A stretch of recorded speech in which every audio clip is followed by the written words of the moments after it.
Game 1. Let's go. Of the Sixers and the Raptors series was not nearly as competitive as I expected.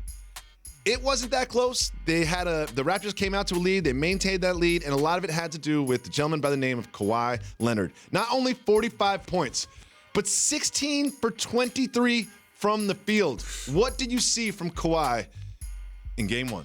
He's a bad boy. We all know he's a bad boy. It is very similar to like Michael Jordan, right? Not calling him MJ, but he's super efficient. Yes. Right? He's not 90 dribbles. He's kind of within the system. He gets to his spot, whether it's a three, a pull-up. Like, he's so efficient.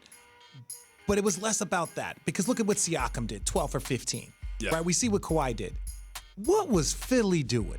Right? And this is my thing. They got into all these little scuffles and this little conversation, this little talk back with the Brooklyn Nets, and all of that stuff was fine and dandy, right? But they were picking on their little brother there. They were picking on their brother. Now you got some other grown men, right? You got some other grown men there. And it was like, let me see you laugh and joke at a podium now. Now look, they lost Game 1 to Brooklyn and they came back and they fought. So I don't know if they did a great job of preparing themselves for this series, because I feel like they were just so much more talented than Brooklyn. Yeah. But and that's similar to the Milwaukee series. But now I want to see something, Philly. Like Jimmy Butler, you consider yourself a bad boy.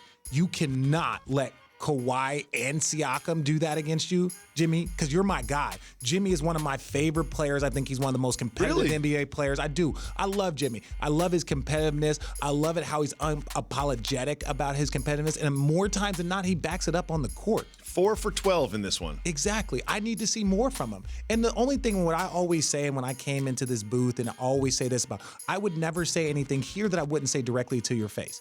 And so I just believe that Jimmy Butler knows he needs to play better. I think he should be pissed off, and he probably is, because you have two perimeter guys. This isn't one guy went off and then Kyle Lowry. No, they're 2 and 3. Destroyed them. 12 for 15 for Siakam, who's a very good player, most likely most improved. Kawhi Leonard, 45 and 11. You gave up a career high for a guy in the postseason that's already won a championship and been in the finals. He's played a lot of postseason games to have a career high. He has had a lot of postseason games, and there's so much attention this year on KD and on Dame and on Giannis. But let's just take a look at what Kawhi Leonard has been doing in his postseason career, as you mentioned. Look at that. I mean, look at these numbers. Look at the field goal percentage. Look at the three-point percentage. That's 6 games he's played in 2019, 52% from three. Yeah. I've never seen anything like that. And the thing that's disappointing, now again, we're only talking about, we're talking about a 6-game sample, right? So my thing is this: Jimmy Butler is a much better defender than that. Tobias Harris, you want a max deal. Tobias Harris is looking for max or close to max. Both of those players are going to be free agents this offseason. That's what I'm saying. So both of those guys are looking for max deals or close to max deals.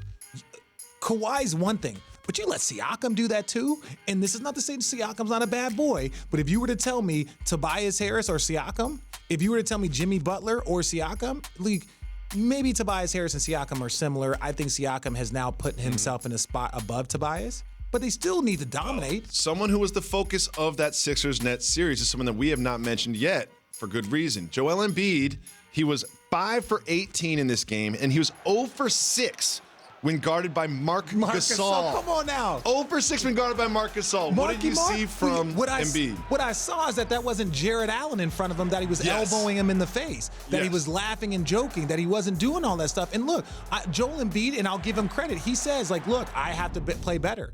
Their two best players came to play, and I need to play better, which couldn't be any more true. So I have a ton of respect for Joel in saying that. But that's why the Eastern Conference became an arms race, right? Because they're like, look, they didn't pick up Marc Gasol to play against Vucevic against Orlando. They brought him in to play against Joel Embiid.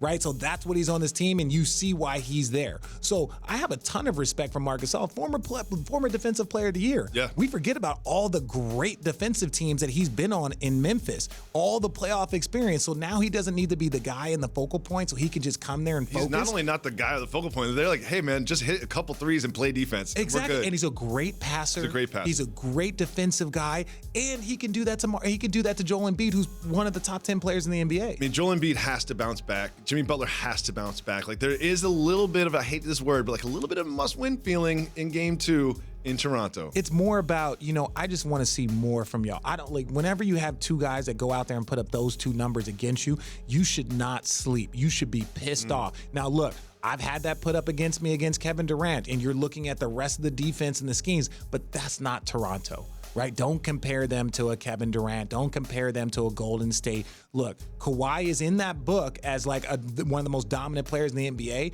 and that's fine, but he can't be that efficient. He's got to miss some more shots to get to the 45. And then conversely, look at what Siakam did, 12 for 15. So at the end of the day, you really weren't stopping anyone on that perimeter, and that's just not good enough. We expect more from you, and you expect more from yourself.